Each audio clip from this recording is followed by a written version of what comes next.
listening to a really good book that a really smart person suggested to me called 5 Types of People That Will Ruin Your Life.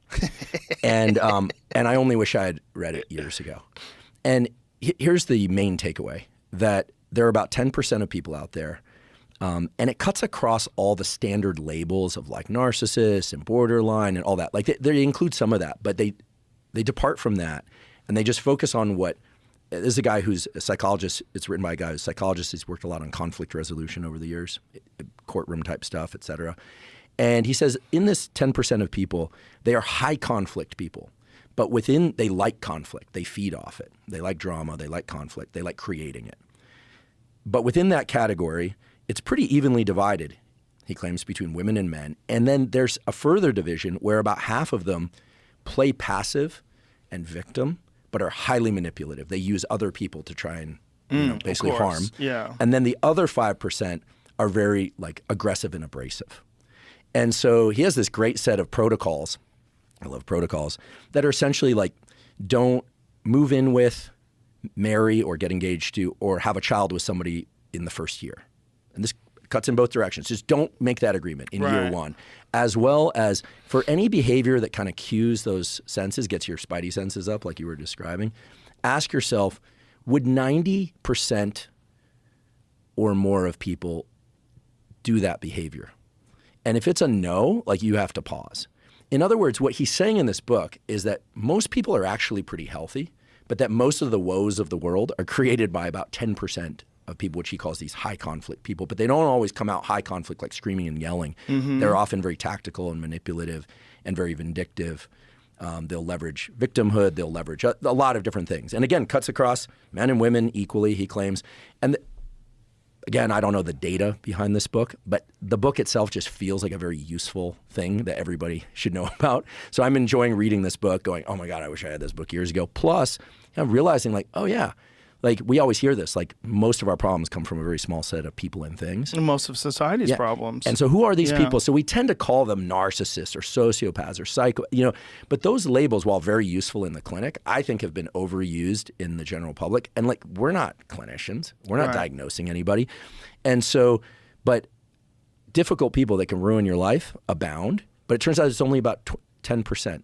So, and it has some very specific protocols of how to deal with the people who are more outwardly aggressive versus play victim, et cetera. Very useful book. I think It sucks that you have to think that way, though. Can't you just enjoy someone? Enjoy their company? If they're in the 90%. Yeah, but that's the problem. Right, but you could zig when you should have zagged, and you run into a 10%er. Take a year. Yeah, but a year is a long time, though. Yeah. Also, people can learn like what you tolerate and don't tolerate and hide certain types of behavior from you.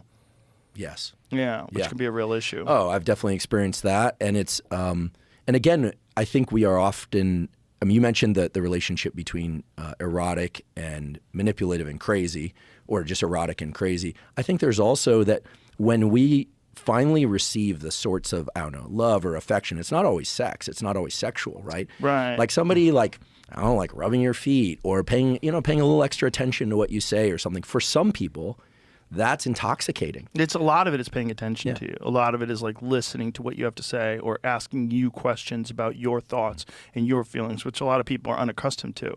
And that's intoxicating to people because a lot of people just want to talk about themselves. So when someone wants to talk about you and really is asking questions about your feelings, that can kind of manipulate you in a weird way. Yeah, it almost feels like a parental type of care that we're probably wired to look for. I mean, I always marvel at this and also just kind of shake my head and go, why? Why did God design us this way? But, the circuitry in our brain that creates infant-child attachment is the same circuitry that is repurposed for all other relationships in adulthood. It's not like you get your childhood attachment stuff and then you go, okay, well, you're like 15, 16, you're moving on in the world, you're hitting puberty, you're starting to date a bit, whatever.